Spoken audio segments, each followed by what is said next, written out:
আশিক রে আল্লাহ কই জিবরাইল শোনো নাও, তুমি আসমান সাজাও জমিন সাজাও, তুমি আসমান সাজাও জমিন সাজাও, সাজাও বেহেশত খানা। ইমানদার গণ জুলুস করো না। আম্মা বা'দ ফাআউযু বিল্লাহি মিনাশ শাইতানির রাজীম। বিসমিল্লাহির রাহমানির রাহিম।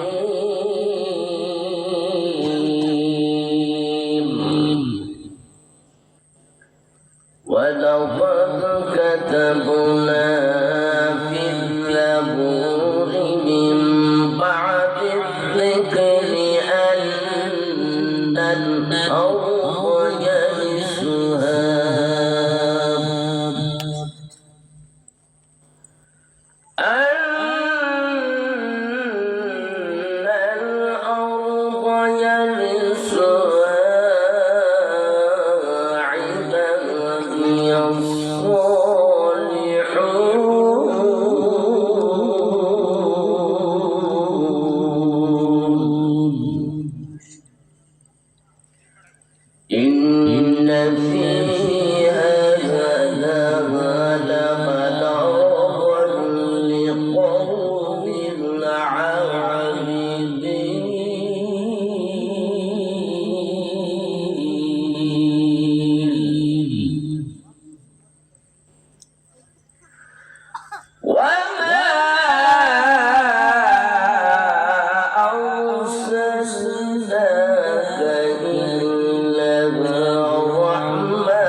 وقال الله تعالى ألا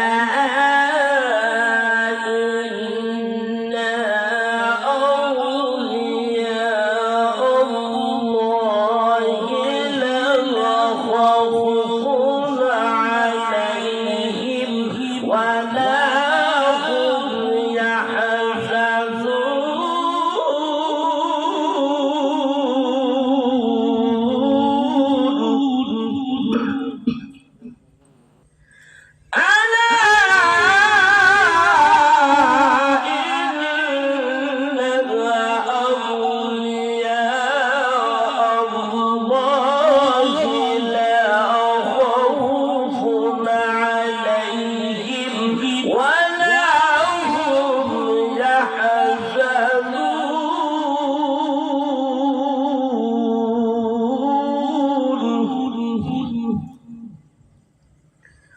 ولا هم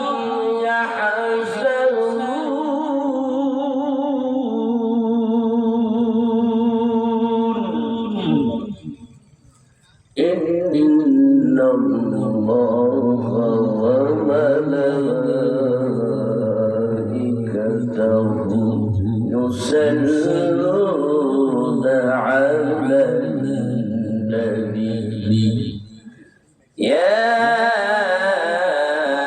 أيها الذين آمنوا صلوا عليه وسلموا تسليما يا اللهم صل على سيدنا مولانا ফেন্নে জোবা ওটা কি যারা বসছেন তারা কি নবীর আশিক না নবীর দুশমন? কথা কর না। আমি আসার সময় আমার ওয়াইফকে বলছি যে আল্লাহর নামে ভাইবেই গেল, হয়তো শহীদ হয়ে যেতে পারে। শহীদ যদি হয়ে যায় দাবি রাখি, বাঁচলে গাড়ি মরলে শহীদ। এখন আবার কেউ ভয় ঠয় পাই, আগে পাইতে হবে, একটু করতে হয়। এখন আর কোনো ভয় নাই। এখানে যারা আছেন আমার মনে হয় এইগুলি সুন্নি না, আর যদিও দাবি করেন সুন্নি, কামের বেলা সুন্নিরা মিলাদ পড়লে, দুরূদ শরীফ পড়লে তাদের মুখ বন্ধ থাকে।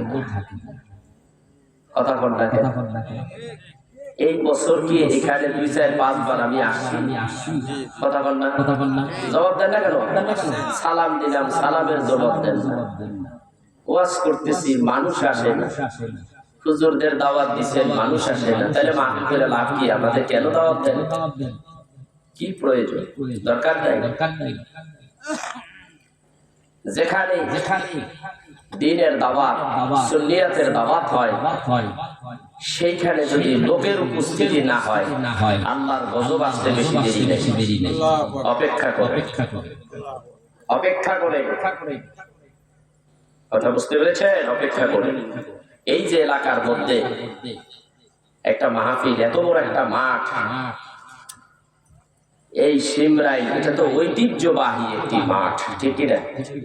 এই ঐতিহ্যবাহী একটি বিশাল মাঠ, যেখানে বাংলাদেশের যত বড় আলোচক হোক না কেন, প্রায় আলোচকই এখানে এসেছে, আসে নাই? আমিও তো সেই 2003 সাল থেকে আসা শুরু করেছি এখানে। মাঝে দিয়ে 3-4 বছর আসি নাই। দাওয়াত নাই, দাওয়াত হয় না, বেড়ারা দাওয়াত দেয় না। গত বছর সৌদি আরব গেছি 25টা প্রোগ্রাম নিয়ে, দাওয়াত দেয় না। কথা বুঝতে পেরেছেন? মাত্র 15টা করছি, আর 10টা ছেড়ে দিছি। এত গরম, এসিতে থাকতে পারি না, গরমও থাকতে পারি। 40 বছর পুরো হইল, আর দরকার অপেক্ষায় আছি। আল্লাহ ডাক দিলে যাবো।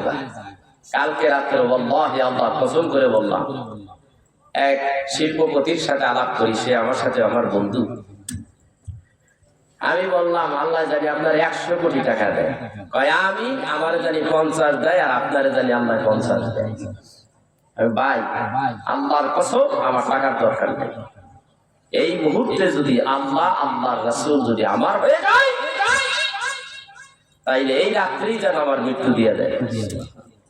আমি যদি মিথ্যা বলে থাকি, আল্লাহ যেন আমার জবান বন্ধ করে দেয়। আল্লাহ জানে আমাকে আজকে রাত্রেই নিয়ে যায়, কিন্তু আমি যা চাই তা পাইলাম না, তা পেতে হবে। আপনার টাকার দরকার, আমার টাকার দরকার, কারণ আমি জানি কোটি কোটি টাকা দিয়া লাভটা হবে। এইগুলি নিয়ে আমি যাব না, কবরে যেতে পারবো না। পারবো? কেউ যেতে পারবে। যাবেটা কি বলেন? যাবে কি? কবরে যাবে কি বলেন? জোরে কর, জোরে কর। কবরে যাবে কি? কিসের আমল? কোনো আমল যাবে না। ভালো করে শোনেন, আমি মাওলানা লতিফুরি বলে গেলাম, কোন আমল কবরে যাবে না, যাবে মুহাম্মদুর রাসূলুল্লাহ সাল্লাল্লাহু আলাইহি ওয়াসাল্লাম। সেই নবীর দুরূদ, সেই নবীর ভালোবাসা, এইটুকুই কবরে যাবে। কারণ হাদিস শরীফের মধ্যে আছে 3টা প্রশ্নের জবাব দিতে হবে। কয়টা? জোরে বলেন কয়টা? 3টা। এইটা মেশকাতের হাদিস, আর মেশকাতের বাবার বাবা যেটা সহিহ বুখারীর হাদিস।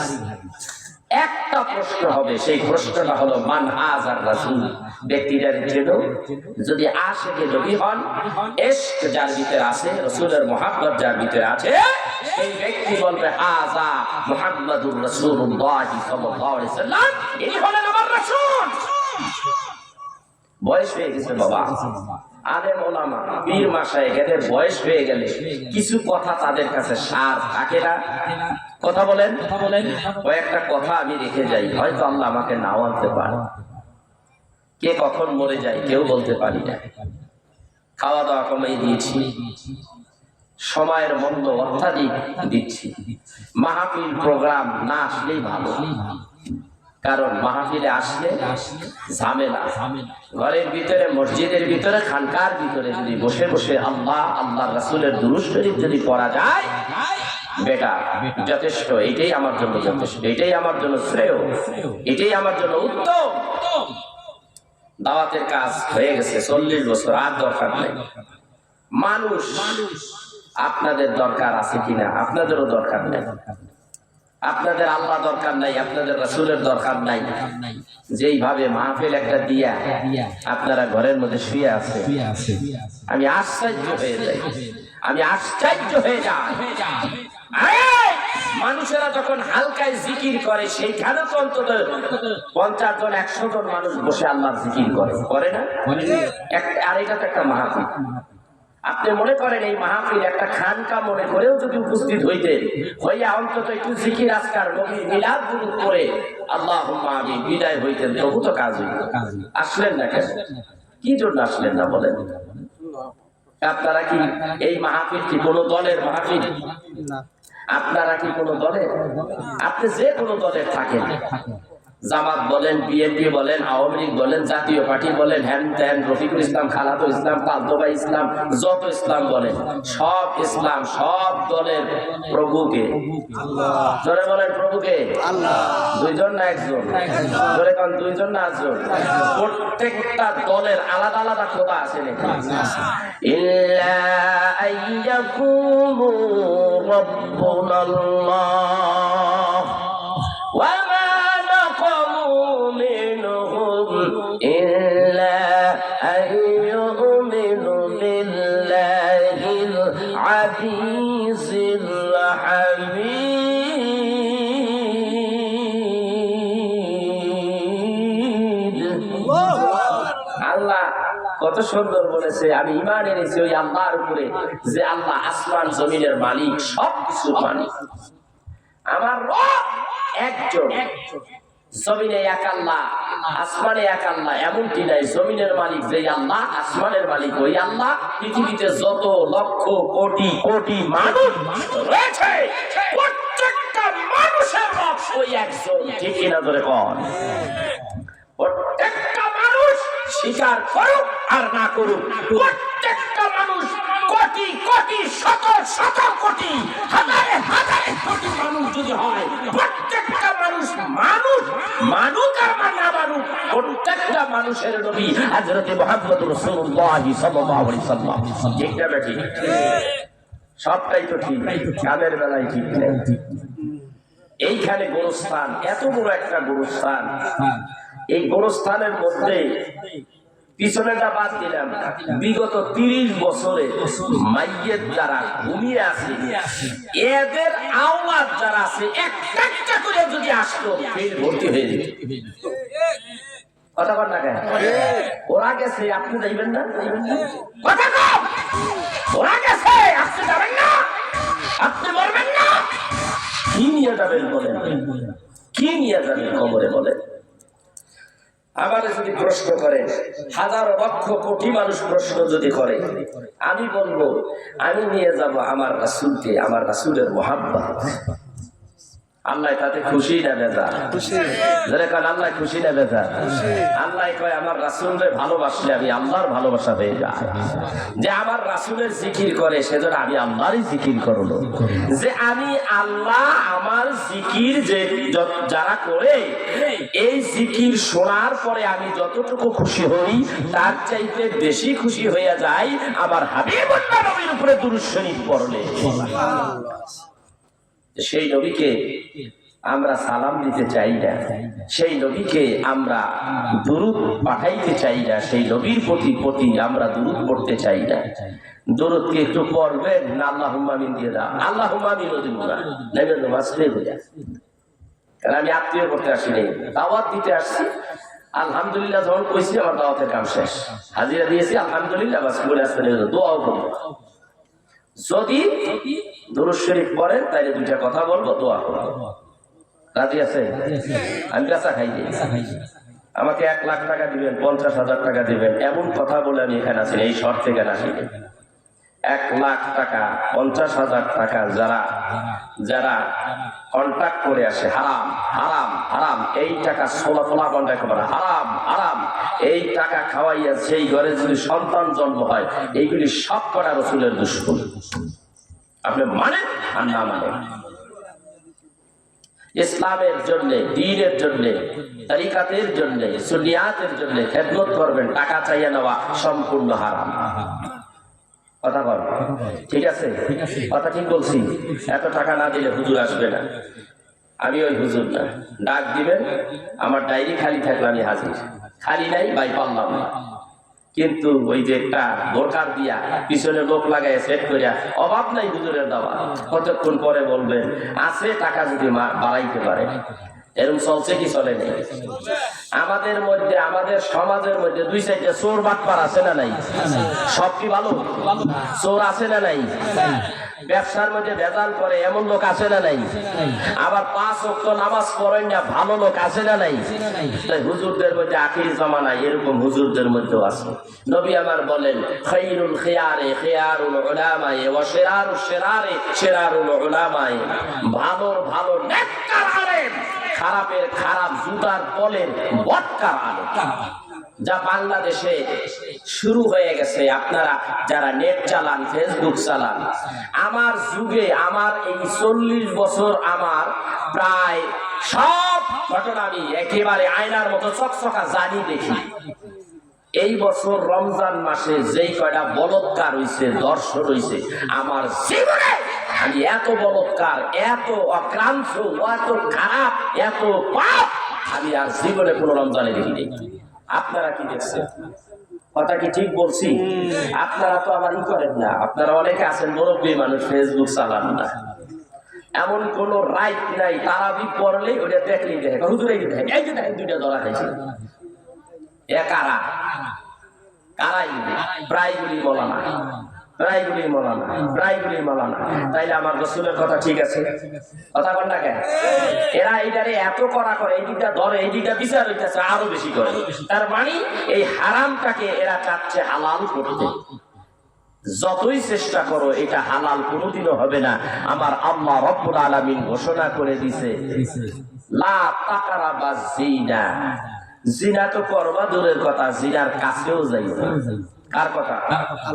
এরা বলৎকার করে। আর জিনা যদি কেউ করে, একটা ছেলে জিনা করবে একটা মেয়ের সাথে যদি জিনা করে, তওবা করবে। বুখারীতে আসছে, মনে মনে কেউ দেখে নাই, জানে না, সাক্ষী নাই, তুমি তওবা করো, আল্লাহ মাফ করে দিব। কিন্তু বলৎকার, পুরুষে পুরুষে জিনা করে, এই বলৎকার যদি একবার হয়ে যায় আর 20 বারও যদি তওবা করো, আল্লাহ মাফ করবে না। বুঝাইছে কথা? এই যুগের এই সার কথাটা বললাম। নবী এই জন্য 1500 বছর আগে বলেছে, ভালোর ভালো নেককার আলেম ভালো, খারাপের খারাপ জুতার নিচের তলাটা এত খারাপ বটকার আলেম। সেইটা এখন প্রকাশিত হচ্ছে ব্যাপক ভাবে। আরেক দল বের হয়েছে, রসুলের শান মান ইজ্জতের চাদর টাইনা রসুলের যত নিচে নামানো যায়। আছে না নাই? কথা পায় না? আমি কি বলবো কিছু? আপনারা কি শুনবেন আমার কথা? তাহলে একটা হা না, এই কথার মধ্যে বরকত আছে, সওয়াব আছে। এই হা নাটা বলবেন। তাহলে রাসূলের সম্মান এটা আমি একটু রাখি, বলৎকারের কথাটা একটু বলি, কারণ এইটা সমাজের মধ্যে একটা বেদি হিসাবে ধরা খাইছে। আপনি তো বুঝবেন না, আপনার সন্তান 12 বছর 10 বছর, সন্তানটা মাদ্রাসায় দিলেন, ছেলে মেয়ে হইলে একটা চিন্তা ভাবনা আছে, ছেলেটা দিচ্ছেন কোনো চিন্তা নাই, ও তো ছেলে, কিন্তু ছেলেটা দেওয়ার সাথে ছেলেটার সাথে যা করতেছে বর্তমান যুগের কিছু কুকুরেরা যা করতেছে, আল্লাহ এটা মাফ দেবে না। এই জিনিসটা হযরতে লূত আলাইহিস সালাতু ওয়াস সালামের জামানায় হতো, এই জিনিসটা বেশি বেশি হতো। একবার লূত আলাইহিস সালাতু ওয়াস সালামের দরবারে জিবরাইল আমিন কয়েকজন ফেরেশতা নিয়ে আসলেন। তাদের চেহারা সুরত, না পুরুষ না মেয়ে, এত সুন্দর চেহারা। লূত আলাইহিস সালাতু ওয়াস সালামের স্ত্রী ছিল একজন বেদীন, স্বামীর কথা মানত না, তার স্বামী ছিলেন পয়গম্বর। উনি বাইরে বলে দিলেন যে আমার ঘরের ভিতরে কিছু লোকজন আসছে, দেখতে খুব সুন্দর। ছেলেদের মধ্যে বাচ্চাদের মধ্যে দেখবেন যেই বাচ্চাদের দাড়ি মোছ হয় নাই, এমন একটা সময় হয়, ফতুয়া কিতাবেও আসছে, এমন একটা সময় হয় এই সমস্ত ছেলেদেরকে একটু পর্দায় থাকা ভালো, নিজেকে ঢেকে রাখা ভালো, কারণ তখন তাদের চেহারার মধ্যে মেয়েদের মতো একটা ছাপ এসে যায়। কথা বুঝতে পেরেছেন? এখন খবর যখন দিল এই বখাটে ছেলেদেরকে, ছেলেরা যায় ঘরের মধ্যে হুম হুম করে ঢুকে গেছে। হযরত লূত আলাইহিস সালাতু ওয়াস সালাম বলতে লাগলেন যে তোমরা ভিতরে ঢুকতেছো কেন? মানে আমরা জানতে পেরেছি তোমার ঘরের মধ্যে কিছু লোক আসছে, ওই তো দেখা যাচ্ছে, বলে তোমরা সামনে এগিয়ে যেও না, সামনে বেরো না, আগাইও না, এখানে স্টপ হও, এখান থেকে ফিরে যাও, না আমরা যাবো। এই যুবকেরা, আমি পয়গম্বর তোমাদেরকে বলি সামনের দিকে আগাইও না। তোমরা কি কারণে এসেছো? তোমাদের আশা মনের আকাঙ্ক্ষা যদি পূর্ণ করতে চাও, তাহলে আমার মেয়ে আছে, তাদেরকে বিবাহ করে বউ বানাইয়া দাও। তো বেয়াদব, খারাপ, বাজে পোলাপান, সোজা পথে হাঁটবে না, জোর করে হযরতে লূত আলাইহিস সালাতু ওয়াস সালামের সামনের থেকে তারা জোরপূর্বক ওখানে চলে গেল। তাদের দিকে জিবরাইল আর কয়েকজন ফেরেশতা মানুষের সুরত, একটু ভিন্ন ধরনের, তাদের দিকে হাত বাড়াচ্ছে, বারবার হাত বাড়াইতে চাচ্ছে। হযরতে জিবরাইল আমিন খালি মাথার মধ্যে একটু ধাক্কা মারছে, মাথাটা ঘুরে পিছনে গেছে। আচ্ছা বলেন তো দেখি, আপনার এই ফেসটা যদি ঘুরে পিছনে জায়গা, আপনার অবস্থাটা কেমন হবে বলেন তো দেখি। রাত্রে শুয়ে পড়লে অনেক সময় ঘেরির একটা রক, ঘাড়ের একটা রক যদি একটু এদিক সেদিক হয়ে যায়, এত ব্যথা হয়, তীব্র ব্যথা হয়, হয় কি হয় না? আর এটা ঘুরে গেলে পুরাটা কেমন অবস্থা, চিৎকার করা শুরু করলো। সাইয়েদনা লূত আলাইহিস সালাতু ওয়াস সালাম বললেন, হে আগন্তুক মেহমান, এদেরকে মাফ করে দেন। পয়গম্বরের কথায় তাদেরকে মাফ করে দেওয়া হলো, মাফ পেয়ে গেল। তারপরে হাত দিয়ে এইভাবে ধরলে মাথাটা আবার ঠিক হয়ে যায়। অনেক লম্বা কথা। তারা ওখান থেকে বের হয়ে যায়। বের হয়ে গেলে আরো দলবল পোলাপান নিয়ে তারা আবার বাড়ির ভিতরে আসতেছে। আল্লাহ তাবারক তাআলা লূত আলাইহিস সালাতু ওয়াস সালামকে বললেন, আপনি এই মুহূর্তে এই দেশ থেকে চলে যান, হিজরত করেন। বুঝে আসতেছে কথা? এটার দলিলটা দিচ্ছি, আপনি চলে যান। লূত আলাইহিস সালাতু ওয়াস সালাম সবাইকে নিচ্ছে, নিজের বিবিকেও নিচ্ছে। আল্লাহর তরফ থেকে ওয়ার্ডার এসে গেল। লূত আলাইহিস সালাতু ওয়াস সালামকে বললেন, আপনি আপনার পরিবার পরিজন সবাইকে নিয়ে যাবেন, কিন্তু আপনার স্ত্রীকে নেবেন না, ওনাকে রেখে যান। ওনাকে রেখে তারপরে রওনা হচ্ছে। স্ত্রী এই দিক দিয়া দৌড়াইয়া যাইয়া বাজারের সব ছেলেদেরকে খবর দিচ্ছে, লূত আলাইহিস সালাম ওই যে চলে যাচ্ছে, ধরো তাকে। সে পাহাড় অতিক্রম করে চলে যাচ্ছে। আর লূত আলাইহিস সালামের স্ত্রী সে লোকজন নিয়ে তাড়াহুড়া করে আসতেছে, সে আগে আগে দৌড়াচ্ছে আর বলে আসো আসো। সে পাহাড়ের উপরে দাঁড়িয়ে লূত আলাইহিস সালাম কোন দিকে যাচ্ছে আঙ্গুলটা শুধু এইভাবে উঁচু করেছে, এইবার উঁচু করেছে, নামাইতে আর পারে নাই। সঙ্গে সঙ্গে আল্লাহ তাবারক ওয়া তাআলা লূত পয়গম্বরের স্ত্রীকে পাথর বানিয়ে দিয়েছে। এখনো সেইটা সেই জর্ডানে এখনো আছে, এইভাবে হাত তুলেছে, নামাইতে পারে নাই আঙ্গুল। আল্লাহর কি কারিশমা! তাদেরকে সরাইলেন আল্লাহ রাব্বুল আলামিন। হযরত জিবরাইলকে বললেন, জিবরাইল রে,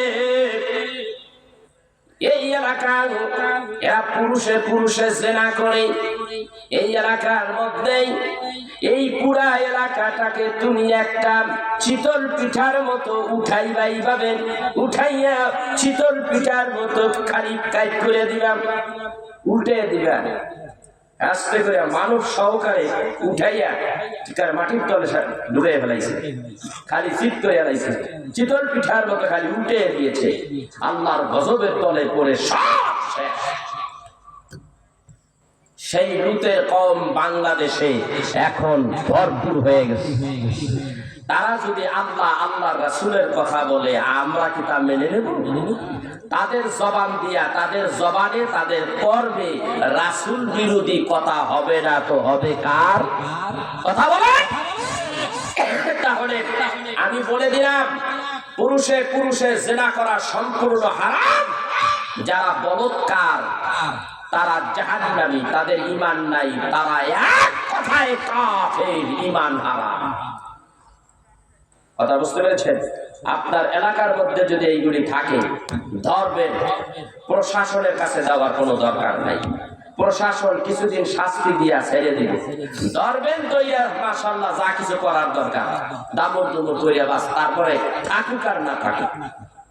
কারণ আমরা দিনের খেদমত করি, কষ্ট করি। আমরা 40টা বছর দিনের খেদমত করলাম, দুনিয়াতে কিছুই পাইনি, আখিরাতের অনেক কিছু পাইছি। আর বর্তমান যুগের এক শ্রেণীর আলেমরা কন্টাক্ট করে দুনিয়ায় তারা অনেক কিছু করে ফেলেছে। ঢাকার শহরে বাড়ি গাড়ি করেছে। জিন্দেগি, আমাদের জিন্দেগি, ওই জিন্দেগি আমরাও বেছে নিতে পারতাম, পারলাম না। আমার বাবা একজন বিখ্যাত আল্লাহর ওলি ছিলেন। আমার ভাই আজি আবুল খায়ের ভাই, উনি ছিলেন আমার বাবাকে, আপনারা ছিলেন না। যার কথায় হুজুর বৃষ্টি হয়, একটু চক্ষু বন্ধ করলে বাবা রে আর বৃষ্টি হবে না। আমার আল্লাহর সঙ্গে কন্টাক্ট হয়ে গেছে, এখন থেকে রাত্র 1টা পর্যন্ত আর বৃষ্টি হবে না। আমি আমার মনের মধ্যে একটু খুসখুসানি শুরু হয়ে গেল, বেটাই কয়েকদিন তাও ওপেন ঘরের মধ্যে হইতে একটা কথা আছে, ওপেন এতগুলি মানুষের মধ্যে মানুষ উঠতেছে নামতে যাইতেছে, আবার কেউ থাকে কি থাকে না, এমন একটা অবস্থা, ডাকুর ডুকুর নামতেছে। একটু চক্ষু বন্ধ করে বলে 1টা পর্যন্ত, এখন বাজে রাত্র 9:30, 1:30 পর্যন্ত আর বৃষ্টি হবে না। আমি কই বেটাই কই কি আশ্চর্য কথা। চুপ করে বসেই রইলাম, একটা ফোঁটা আর পরে নাই, সব বৃষ্টি বন্ধ। শুনতে শুনতে এক সময় বৃষ্টি পড়া শুরু হয়ে গেল, দাপুর দুপুর বৃষ্টি পড়তেছে। আমার আল্লাহ রব্বুল আলামিন তিনি যে কোথায় তিনি ভালো জানেন। আল্লাহর ওলি আকাশের দিকে তাকাইয়া বলতেছে, আল্লাহ তোমার লগে না আমার কন্টাক্ট হইছে, 1:30 বাজে তুমি বৃষ্টি দিলা, এত আগে বৃষ্টি দিতা চাও? ওরে বাবারে, 1:30 তো বেজে গেছে গা। ওয়াজের তালে তালে যে কখন সময় শেষ এটা সে বুঝতে পারেনি, আমরাও বুঝতে পারি নাই। হাতের দিকে তাকাইয়া দাঁড়িয়ে 1:30 না শেষ, কিসের মুনাজাত? আল্লাহুম্মা আমিন, আল্লাহ তুমি আমাদের হইয়া যাও, আমাদের তোমার বানাইয়া দাও, আল্লাহুম্মা আমিন। এই কথা বলে পাশেই রোড, ঢাকা রোড, বাপ বেটা ঢাকা রোডের উপরে উঠছি আর ভিজা কাম সারা। এরকম শত শত ঘটনা। মাইয়ের ঘুমিয়ে আছে, এখানটা যাচ্ছে, কোন মাইয়েতের কি অবস্থা, কাশপুর কুবুর, কাশপুর সুবুর একেবারে খোলা, অন্তর চোখ একেবারে ডাইরেক্ট খোলা ছিল। এত বড় একজন আল্লাহর ওলি ছিলেন। আমি প্রশংসা আমার বাবার করি না। তিনি আমার পিতা নন, তিনি হলেন আমার রুহানি পিতা, তিনি হলেন আমার মুর্শিদ। আমি আমার বাবার সোহবত অনেক দিন থেকেছি চট্টগ্রামে। এত কষ্ট করেছে, সারা রাত একটা পায়ের উপরে দাঁড়ায় দাঁড়ায় কাঁদছে। আমিও কাঁদতাম। বলতো আব্দুল লতিফ নুরি, বাবা সময় থাকতে কেঁদে নাও, সময় পাবা না। আল্লাহ তাআলা পাহাড়কে ভালোবাসেন, নবীরা, পয়গম্বরেরা, ওলি আল্লাহরা পাহাড়কে ভালোবাসে। এই নীরব নিঝুম পাহাড়, এই পাহাড়ের উপরে খানকা, আল্লাহ আমাদেরকে এই খানকা শরীফ দান করেছে। যত খুশি কাঁদো, ইবাদত করো, রাসূল প্রেমে দুরূদ বেশি বেশি পড়ো। 12টা বছর সেইখানে কেঁদেছি আমি। তারপরেও অন্য অন্য হুজুরদের কাছে পাঠিয়ে দিয়েছে, বাবা এই আলেম, এই পীর সাহেবের কাছে যাও। সেখান থেকে ফুরফুরা এবং জৈনপুরি 2 জায়গা দিয়ে খেলাফত পাইছে। পীরগিরি করার ইচ্ছা আমার নাই, তারপরও এই যে আমার ঠেলিয়া ঢুকাইছে, সেই বেটার কোলা আমি। এত বড় আল্লাহর ওলি ছিলেন। আমি তার সন্তান, রাজকীয় ভাবে চলতে পারি, টাকা পয়সার কোনো অভাব নাই। চট্টগ্রাম একেবারে শহরের উপরে 2 একর জমি, 1% জমির দাম বর্তমান 40 লক্ষ টাকায়ও দেবে না। যদি বিক্রি করি, আবার 40 বছর যদি দাওয়াত দেই, তবুও এত টাকায় এক জায়গায় করতে পারবো না। 40 বছর টাকা পয়সা আছে, অভাব নেই, কিন্তু আমার তো দরকার নাই। আমি তো ওয়াজ করে কারো কাছে টাকা নেই। আমি কষ্ট করেছি জীবনভর আল্লাহ, আল্লাহর রাসূল এবং সুন্নিয়াতের জন্য। আপনারাও একটু করেন, আমি ঠকি নাই, আপনারাও ঠকবেন না। খোদার কসম, রাসূলের প্রেমে যদি আপনার আত্মা কাঁদে, রাসূলের প্রেমে যদি আপনি মিলাদ ও দুরূদ বেশি বেশি পড়তে পারেন, ওয়াল্লাহি আল্লাহর কসম করে বললাম, নবী আমার বলে, কুল্লু উম্মতি ইয়াদখুলুনাল জান্নাতা ইল্লা মান আবা। কিলা ওয়া মান আবা? ক্বালা মান আতাআনি দাখালাল জান্নাতা ওয়া মান আসানি ফাকাদ আবা। বুখারী শরীফের হাদিস। নবী আমার বলে, আমার প্রত্যেকটা উম্মত জান্নাতি, জান্নাতি, জান্নাতি। কিন্তু জান্নাতে যাইতে হইলে রাসূলের তরিকায় থাকতে হবে কি হবে না? জোরে বলেন। সেই নবীর শান মান সম্পর্কে কিছু কথা বলবো, এই ওহাবি, খারিজি, মওদুদি বেয়াদবদেরকে কিছু শিক্ষা দেওয়ার জন্য। কারণ কোরআন হাদিসের বিরোধী যে লোকেই করুক না কেন, আপনি সব দলের লোক এখানে আছেন, সমস্যা নাই। ভুল করলে আমি আপনাকে ভুল ধরে দিতে বাধ্য, ঠিক কিনা? ধরে কর, এটা আমার কর্তব্য। আপনি শরিয়া বিরোধী কাজ করলে তা সংশোধন করাইয়া দেওয়ার মালিক আল্লাহ, কিন্তু সংশোধনের বক্তব্য আমি আপনার সামনে তুলে ধরবো। তাতে আপনি যদি আমাকে মেরেও ফেলান, এর চাইতে বেশি কিছু করতে পারবেন না। এই সংশোধন মানব জাতিকে মুক্তি দেওয়ার জন্য আমার রাসূল কত কষ্ট করেছেন, কত মাই খেয়েছেন, কত রক্ত ঝরাইয়েছেন। এরকম কি কোনো ব্যক্তি হয়েছে? আমরা কি কেউ এরকম নির্যাতিত রাসূলের মতো হয়েছি? সাহাবীদের মতো হয়েছি? তাহলে আজকে আমরা এখানে একটা ওয়াজ মাহফিলে দিলাম, ওয়াজ মাহফিলে লোক আসতে চায় না। আমার মাথায় তো ধরে, কেন আসলেন না আপনার? আমার জীবনে আমি এই প্রথম একটা প্রোগ্রাম পাইলাম, এই যে এখানে আজকে। মাথা নষ্ট করা এমন প্রোগ্রাম আমি জীবনেও পাই নাই। একটা বিদেশি মানুষ আমি, আপনারা আসলেন না। এখানে মাইয়িত ঘুমিয়ে আছে, এখানে কবরস্থান, এদের জন্য কিন্তু দোয়াও করবেন না আপনারা? দোয়া করার জন্য তো উচিত ছিল আপনাদের এখানে আসা। আপনি একা একা দাঁড়িয়ে দোয়া করেন, আপনার দোয়া কবুল হইতেও পারে, নাও হইতে পারে, গ্যারান্টি নাই, গ্যারান্টি নাই। এখানে এসে সবাই সম্মিলিত ভাবে রাসূলের দুরূদ ও সালাম পড়বেন, জিকির করবেন, নবীর মহাব্বতে দুরূদ শরীফ পড়বেন, মহাব্বতের আলোচনাগুলি শুনবেন। আমি মুসাফির, আমার সঙ্গে সবাই হাত তুলে আল্লাহর দরবারে দোয়া করবেন, 100% দোয়া কবুল হবে। রাসূল বলেছে মুসাফিরের দোয়া কবুল হবে, মাজলুমের দোয়া কবুল হবে। আমি মাজলুম, আমি মুসাফির। মাজলুম কিভাবে? অনেকবার আমাকে ধরে নিয়ে গেছে, আমাকে নিয়ে মেরে ফেলার জন্য এই সুন্নিয়াতের খেদমত করেছি। এই মৌলানা সাহেব, কেউ বলে মওদুদি, আমি বলে মওদুদির, আমি বলে জামাত ইসলামের লোক, আমার ধরে নিয়ে আরো 2 বছর আগে, 3 বছর আগে, আমি তো শেষ হয়ে যাওয়ার কথা। নোয়াখালীতে একবার একেবারে শেষ করে ফেলেছিল, আমার এলাকার মধ্যে একই শেষ করে ফেলেছিল। কথা বুঝতে পেরেছেন? আমি তো সেই ব্যক্তি, এই সুন্নিয়াতের খেদমত করতে যাইয়া আমি যে কত বিপদে পড়েছি, কিন্তু এটা ভাইরাল হয়নি, আমি ভাইরাল করি নাই, কিন্তু ওই মালিক দেখেছে। কে দেখেছে? ও মালিক দেখেছে আমার উপরে কত অত্যাচার হয়েছে। আমি সেই অত্যাচারিত, নির্যাতিত, নিপীড়িত ব্যক্তি, আমি মুসাফির। আমি আপনাদেরকে নিয়ে যদি আল্লাহ দরবারে হাত তুলতে পারি, আল্লাহ অবশ্যই আমার দোয়া, আপনাদের সবার দোয়া কবুল হয়ে যাবে। এটা আমি আশাবাদী, কারণ আমার রাসূলকে আমি ভালোবাসি আল্লাহর জন্য। কার জন্য? রাসূলকে ভালোবাসি কার জন্য?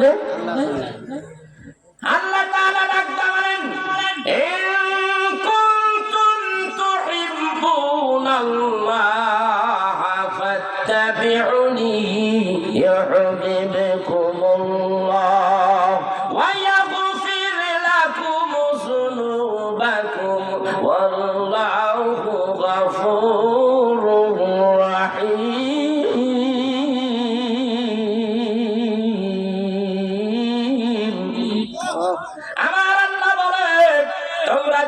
আমাকে ভালোবাসতে চাও, তোমরা যদি আমাকে পেতে চাও, গভীর মনোযোগ, আমি এই আয়াতের অর্থ সবাই করে, আমি একটু অর্থ করে একটু কোন দিকে যাই লক্ষ্য করবেন ভাইরা। এই আমার শিবরাইয়ের ভাইরা, ব্রাহ্মণবাড়িয়ার ভাইরা, লক্ষ্য করে শুনুন। আল্লাহ তাআলা বলেন, আমাকে যদি পাইতে চাও আমার হাবিবরে ভালোবাসো। আমাকে যদি ভালোবাসতে চাও আমার হাবিবকে ভালোবাসো। আমার হাবিবকে যদি ভালোবাসতে পারো, ওয়ায়াগফির লাকুম যুনুবাকুম, বান্দারে জীবনের সব গুনাহগুলি তোমার মাফ হয়ে যাবে। সুবহানাল্লাহ। এ আমার ভাইয়া, নবীজিকে ভালোবাসলে জীবনের গুনাহ মাফ হয়ে যাবে। এমন কোন ডাইরেক্ট আমল আসেনি যে আমলটা করলে এখন জীবনের সব গুনাহগুলি মাফ হয়ে যাবে, এমন কোন আমল আসেনি। নাই নাই, একেবারে ডাইরেক্ট আল্লাহ কয়, আমার হাবিবকে যদি ভালোবাসতে পারো তাহলে আমি তোমার জীবনের সব গুনাহগুলি মাফ করে দেব। কেমন হাবিব এইটা আমার, কেমন নবী রে! রে মুসলমান, আমার নবী কি চিল্লা না? আমার নবী চিল্লা নাই। নবী কেমন নবী? নবীজি আমার মক্কায় দিনের দাওয়াত দেয়, মক্কা নগরে নবীজি দিনের দাওয়াত দেয়। মক্কাবাসী আমার নবীকে মানলো, আমার নবীকে মানলো। কাবা ঘরে কিনার নবী তেলাওয়াত করতেছে সূরা ইয়াসিন। কি তেলাওয়াত করে? সূরা ইয়াসিন। ইয়াসিন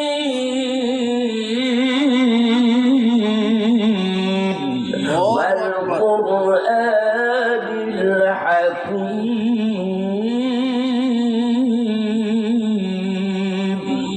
ইন্নাকা লামিনাল মুরসালিন।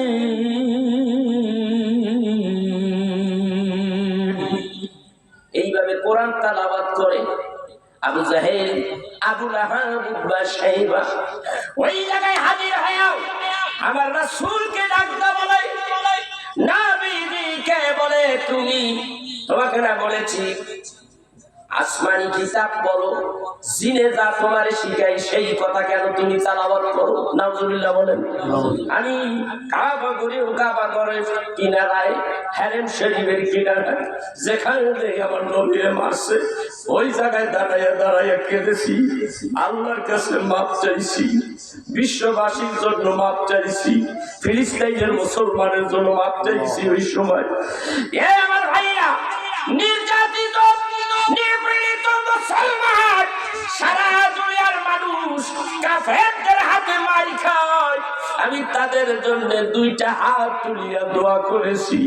আমি জানতাম ফিলিস্তিনের মুসলমানদেরকে এইভাবে মারবে, মারতে মারতে শেষ তো আর করতে পারবে না। কারণ আমার আল্লাহ বলেছেন, ওয়ারাফা'না লাকা যিকরাক ফাইন্না মা'আল ইউসরি ইউসরা ইন্না মা'আল ইউসরি ইউসরা। আল্লাহ বলেছেন, কষ্টের পরে অবশ্যই স্বস্তি আছে, কষ্টের পরে অবশ্যই সুখ আছে। এই কষ্ট তোমাদের চিরদিন থাকবে না। এইভাবে দোয়া করে দিন। ওই কিনারায় আমার নবীজি ওই দৃশ্যগুলি আমার চোখের সামনে এসে হাজির হয়ে গেল। আমার দয়াল নবী সূরা ইয়াসিন থেকে তেলাওয়াত করে। এমন সময় আবু লাহাব আয়েশা নবী যদি এই জায়গায় ধরলেন, ধরিয়া জুব্বাটা টান দিয়া ছিঁড়া ফেলাইলেন। এবার জানতে চাই কোন মাওলানা সাহেব কোরআন তেলাওয়াত করতে যাইয়া কোন মানুষ কি তোমার গলার এইভাবে কলার ছিঁড়ে ফেলেছে নি? ছেড়ে নাই। তুমি কেমন মুসলমান, কেমন মুসলমান, তুমি সুবিধাবাদী মুসলমান। সৃষ্টি না করলে আল্লাহ রাব্বুল আলামিন কিছুই সৃষ্টি করতেন না। এই রহমতের নবী কলার দরিয়া টানটা আবু লাহাব ছিঁড়ে ফেলাইল। মতো দাঁড়াই আছে, আকাশের দিকে চাই, আবার জমিনের দিকে চাই, আকাশের দিকে চাই, জমিনের দিকে চাই। আল্লাহ রে, তুই আমার সহায় কি হইবে না? আল্লাহ ডাক ডাকায় আমি দেখতেছি আপনি তো আমার কুদরতি নজরের সামনে নবী। আমি দেখতেছি কাফেররা কত দূর বাড়তে পারে গো। আমি দেখতেছি আপনাকে মারতেছে, আপনাকে বেইজ্জতি করতেছে। আমি দেখতেছি, চাইয়ে চাইয়ে দেখি ওরা কতবার বাড়ছে। আমার নামে এইভাবে কষ্ট দেওয়ার পরে আবু জাহেলরা নবীর সামনে উতবা সাইবা এদের কাছে আমার নবী দুইটা মেয়েকে বিবাহ দেওয়া হয়েছিল। দুইজনকে নবীর সামনে বলে এই মুহূর্তে তালাক দিয়া দে। নবীজির কলিজাটা ছিঁড়ে যায়। দুইটা মেয়েকে ওই জায়গায় বসে আবু লাহাবের নেতৃত্বে, আবু জাহেলের নেতৃত্বে উতবা সাইবা আমার রাসূলের দুইটা মেয়েকে তালাক দিয়া দিল। নবীজি ইয়েতিমের মতো দাঁড়ায় আছে। আল্লাহ ডাকতে কই, আল্লাহ ডাকতে কই হাবিব, আমি বলেছি গো হাবিব, আমি ছাড় দেই ছেড়ে দেই না। ঠিক কিনা করে আমি ছাড় দেই ছেড়ে দেই না। ছেড়ে দেই না এর মানে হলো আমি ঢিল দিলাম, যখন ধরবো তখন কপাল এমন ভাবে পড়বে। এই আবু লাহাব আপনারে কষ্ট দিল গো নবীজি, ওর কপালে আমি এমন মৃত্যু রেখেছি, ওর কপালে আমি এমন মৃত্যু রেখেছি। তাফসীরের কিতাবে লেখে আবু লাহাব আমার নবীর কষ্ট দেয়, নবীর মাথায় কাপা এইভাবে পাথর মেরে নবীর কপালটা ফাটিয়ে দিয়েছে, রক্ত ঝরাইছে। আল্লাহ তাআলা ওর কপালের মধ্যে এমন মৃত্যু লিখে দিয়েছে, এই জায়গার মধ্যে একটা ঘা হয়ে গেল। এই ঘাটা বড় হইতে হইতে সারা শরীরটা পচন ধরে গেল। তাদের আবু লাহাবের যত আত্মীয় স্বজন আছে এই অবস্থা দেখিয়া তারে দূরে এক জায়গায় রেখে দিয়েছে। ওইখানে থাক, একটা তাবুত টানাইয়া তার ভিতরে রেখে দিয়েছে। দুর্গন্ধে তার কাছে কেউ যেতে পারে না। এলাকার মধ্যে গন্ধ ছড়িয়ে যাচ্ছে। তাদের ভিতর থেকেই কয়েকজন লোক আসিয়া এই গন্ধ, দুর্গন্ধ থেকে বাঁচবার জন্য নাকের মধ্যে কাপড় বাঁধিয়া একটা উট আনা হলো। উটের নিচে একটা বস্তার মতো এইভাবে বেঁধে আবু লাহাবের ওই দেহটারে ওই বস্তাটার মধ্যে কোন রকমে উঠাইয়া উটটাকে ধাওয়া দিয়া মরুভূমির দিকে তাড়াইয়া দেওয়া হলো। উট দৌড়াইয়া তাকে নিয়ে একেবারে মরুভূমির মধ্যে ফেলে দিল। ওখানের মতো কুকুরের মতো ওখানে বসে বসে ঝিলে ঝিলে আবু লাহাব মরছে। তার লোকেরা, তার আত্মীয় স্বজনেরা খবর পাওয়ার পরে আবু লাহাব এই মৃত্যু দেহটাকে ঢাকবার জন্য এই বড় বড় পাথর মারে। কারণ ওই দেশে তো মাটি নাই, পাথর মারতেছে সবাই, শুধু পাথর মারে। আল্লাহ ডাক দেখায় মার, ওরা মারে। আল্লাহ কয় আরো মার, মারতে আছে, ওরা মারতেই আছে। আল্লাহ কয় আরো মার, মারতে মারতে পাথর দিয়ে স্তূপ করে ফেলাইছে। যতক্ষণ পর্যন্ত আবু লাহাবের দেহ দেখা যায় না, অতক্ষণ পর্যন্ত পাথর মেরে মেরে একেবারে স্তূপ করে ফেলাইছে। আল্লাহ ডাক দেখায় হাবিব রে, ওর কপালে এই দুর্গতি আমি আল্লাহ লিখেছি, কারণ ওই তো আপনি নবীরে কষ্ট দিয়েছে। নবী প্রতি যারা বেয়াদবি করে, নবীজিকে বেইজ্জতি করে, নবীজির ইজ্জতের চাদর টানাটানি যারা করে, আল্লাহ তাদের মৃত্যুটা এইভাবেই দেয়। ঠিক কিনা ধরে হয়? দুনিয়ায় মৃত্যু তাদের অপমানজনক মৃত্যু হবে, কবরের মধ্যে আগুন জ্বালিয়ে দেওয়া হবে, হাসরের ময়দানে তার সুরুত হবে বদসুরুত, তার কপালে জান্নাত নাই। জানেন না, নবীর দুশমন যারা, তাদের কপালে জান্নাত নাই। আপনারা কি নবীর একজন সাহাবীর পিতা, মুনাফিকদের সর্দার, তার নাম হলো আব্দুল্লাহ বিন উবাই, নাম শুনছেন? কথা কয় না। আব্দুল্লাহ বিন উবাই মুসলমানদের সঙ্গেও নামাজ পড়ে, তলে তলে মুনাফিকি করে। এই জায়গার কথা, এই তরফের কথা কাফেরদের কাছে পাচার করে। এই ছিল মুনাফিকদের সর্দার। যে ব্যক্তি উহুদের ময়দানে, জিহাদের ময়দানে যাচ্ছিল উহুদের দিকে, যেটা মদিনার থেকে উত্তর দিকে প্রায় 2.5-3 মাইল দূরে অবস্থিত উহুদ পাহাড়, মদিনার থেকে যাচ্ছে, পথিমধ্যের থেকে 300 সাহাবীদেরকে নিয়ে ভাইয়ে গেছে এই আব্দুল্লাহ বিন উবাই, মুনাফিকদের সর্দার। তার ছেলে রাসূলের সাহাবী আব্দুল্লাহ বিন উবাই ইন্তেকাল করলো, কুত্তার মতো মৃত্যু হয়েছে। আব্দুল্লাহ বিন উবাই, তার ছেলে নবীর সাহাবী, এসে ডেকে বলে, সাহাবীটার নাম আমার মনে আসতেছে না, মনে আসলে আমি বলবো। উনি বলতেছেন, হুজুর, ইয়া রাসূলুল্লাহ, আমার আব্বা মারা গেছে, আপনি মেহেরবানি করে তার জানাজাটা করেন। যত খারাপই হোক, তারপরে তো বাপের জন্য একটু খারাপ লাগে। অনেক রিকোয়েস্ট করার কারণে রাসূল আমার আসলেন। অন্য কিতাবের মধ্যে আসছে যে, ইয়া রাসূলুল্লাহ, আমার আব্বা ইন্তেকাল করেছে, আমার বাবা যে কাফনের কাপড়, এই কাফনের কাপড়টা যেন আপনার গায়ের একটা জুব্বা হয়, দয়া করে একটা জুব্বা আমাকে ভিক্ষা দেন। নবীজি সাল্লাল্লাহু আলাইহি ওয়াসাল্লাম তার গায়ের একটা জুব্বা তারে দিলেন, কারণ সন্তান হলো মুনাফিকদের সর্দার, তার সন্তান রাসূলের আনুগত্য স্বীকার করে নিয়েছে, নবীজিকে প্রাণের চাইতে বেশি ভালোবাসে, দিলেন ওখানে।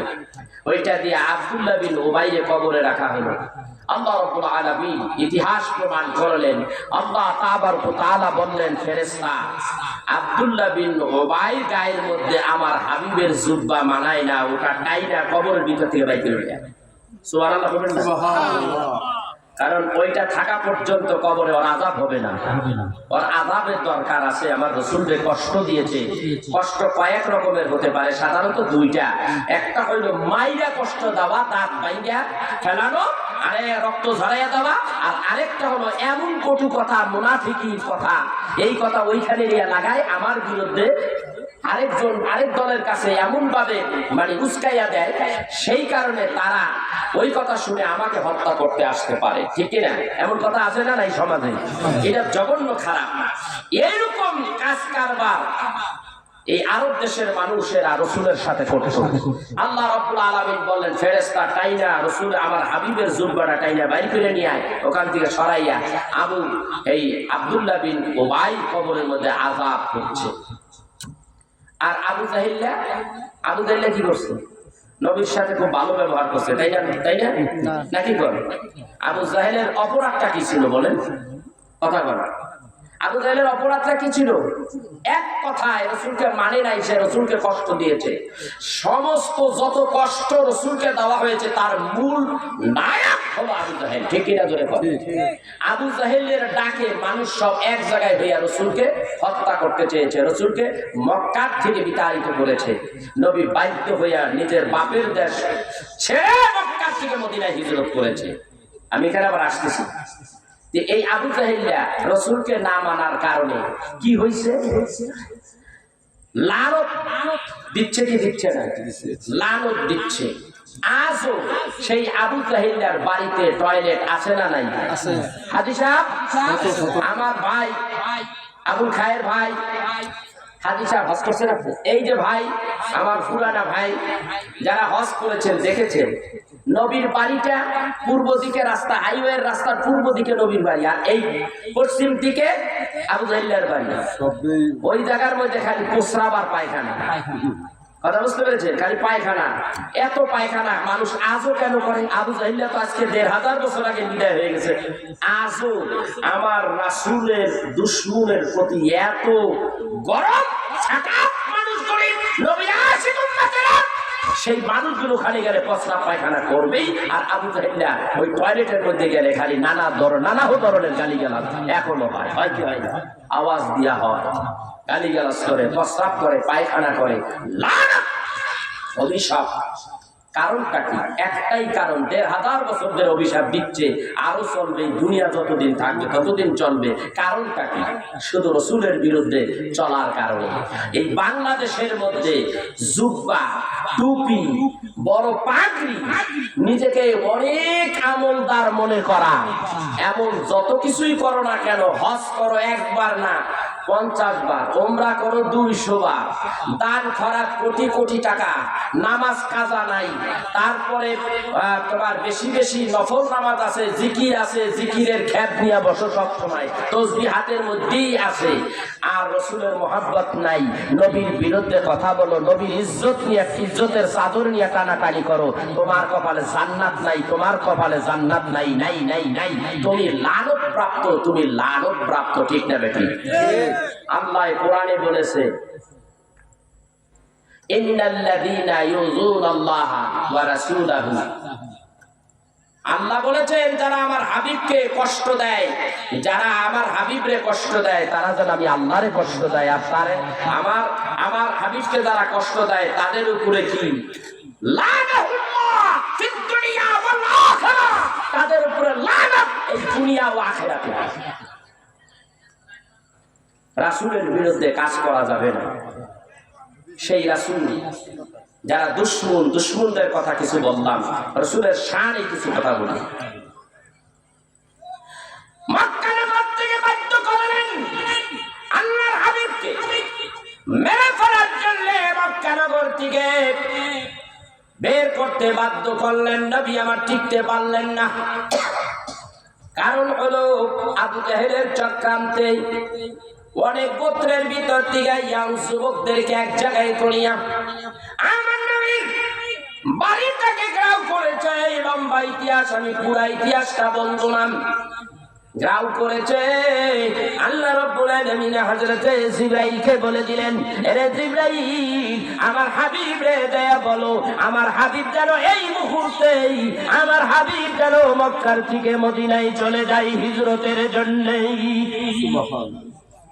নবী আমার বের হলেন, চাইয়া দেখেন গৃহের চতুর্দিকে নাঙ্গা তলোয়ারি নিয়ে ইয়াং যুবকেরা দাঁড়িয়ে আছে নবীকে মারবার জন্য। আল্লাহ তাআলার নবী বললেন, আমি এখন কি করি গো, কিভাবে ঘর থেকে বের হব? অনেক বড় একটা লম্বা ইতিহাস, মিশকাত শরীফের মধ্যে হাদিস এসেছে, লম্বা হাদিস, একটুখানি বলি। যেতে আছে আল্লাহ তাআলা বললেন, হাবিব চিন্তা করবেন না, আমি বলেছি হিজরত করেন নবীজি। এই দেশের মানুষেরা, শত শত হাজার হাজার মানুষেরা, আপনার দুশমন যে পাবে সেই আপনার হত্যা করবে। কে হত্যা করবে? আমি রব্বুল আলামিন আমার কুদরত দিয়া পাহারা দিয়া আমি আপনাকে মক্কার থেকে মদিনা পর্যন্ত পৌঁছাইয়া দেব গো নবীজি। আপনি চিন্তা করেন কে? ওরা তাকিয়ে আছে, দাঁড়িয়ে আছে, আপনাকে যেন দেখতে না পায়। আপনি সেজন্য একটা কাজ করেন, আপনি আপনার পায়ের তালুক থেকে, পায়ের নিচের থেকে এক মুষ্টি বালু লাগলো, আপনি সূরা ইয়াসিন থেকে কয়েক মুবিন পড়েন, পড়ে ভু মারেন, মেরে দেন। রাসূল আমার মেরে দিলেন, মাইরা দিলেন। আমি এখান থেকে যদি এক মুষ্টি বালু আপনাদেরকে নিক্ষেপ করে মারি, সবার চোখে যাবে এমন গ্যারান্টি আছে? কিছু যাইব না। কিন্তু কোন মানুষ বাদ ছিল না, প্রত্যেকটা কাফেরের চোখের মধ্যে ধুলাগুলি চলে গেল। কেমনে গেল? আল্লাহ পরবর্তী টাইমে রাসূলকে জানাই দিলেন, হাবিব, আপনাকে বাঁচাবার জন্য আমি বলেছি না, আমার কুদরতি ভাবে আপনাকে আমার কুদরত দিয়া নিরাপদ দিব। আমি আমার কুদরত আপনাকে নিরাপত্তা দেবে। আপনাকে নিরাপত্তা দিয়ে আপনাকে মদিনা পর্যন্ত পৌঁছাইয়া দেওয়ার দায়িত্ব আমি আল্লাহ। তাই তো করেছি। আপনি যে বললাম আপনাকে এক মুষ্টি বালু মেরে দেন সবার চোখে যাবে, এর গ্যারান্টি তো নাই। কিন্তু কেমনে বালুগুলি সবার চোখে গেল, কিভাবে গেল? আল্লাহ বলেন ওয়ামা রামাইতা ইয রামাইতা ওয়ালাকিন্নাল্লাহ রামা। আপনি শুধু মাটি গুলি বালুর গুলি হাতে নিয়েছেন, সাহায্য উযু করে মেরে দিয়েছেন। আর যখন আপনি মেরেছেন প্রত্যেকটা কাফেরের চোখের মধ্যে এই বালুগুলি আমি আল্লাহ রাব্বুল আলামিন কুদরতি ভাবে তাদের চোখে ঢুকিয়ে দিয়েছি। আপনাকে নিরাপদে মদিনায় পৌঁছে দেব, এই জন্য এই কাজ করেছি। হাবিব গো, আপনি এখান থেকে বের হন, সোজা আবু বকরের বাড়ি যান। নবীর মুহাব্বত কত দেখেন। আমি এখান থেকে কথা আরেকটু বলেই তারপরে জাবালে সুরে যাব। হুজুর হযরত আবু বকরের কাছে গেলেন, গভীর মনোযোগ। আমি কি বলতে চাই কথাগুলি বোঝার চেষ্টা করেন। কিভাবে দিন এসেছে, ইসলাম এসেছে, ঘরের মধ্যে আরামে শুয়ে শুয়ে ইসলাম আসে নাই। আজকে আপনি পরিচয় দিয়েছেন ইসলাম কোথায়, নবী কোথায়, আল্লাহ কোথায়, আপনি পরিচয় দিয়েছেন। আপনি ঘরের মধ্যে থেকে থেকে পরিচয় দিয়েছেন। একটা মাস সিয়াম সাধনা করেছেন, এক মাস রোজা রেখেছেন, কোনো ওয়াজ মাহফিল হয় নাই, লম্বা একটা বিরতি হয়ে গেছে, তারপরও মাহফিলে আসলেন না। এর জবাব কিভাবে আল্লাহর কাছে দিবেন? বলবেন হুজুর মাহফিল না শুনলে আল্লাহ ধর্ম, এটা পাইছেন কোথায়? তাহলে শোনেন। আল্লাহ বলেন বিসমিল্লাহির রহমানির রহিম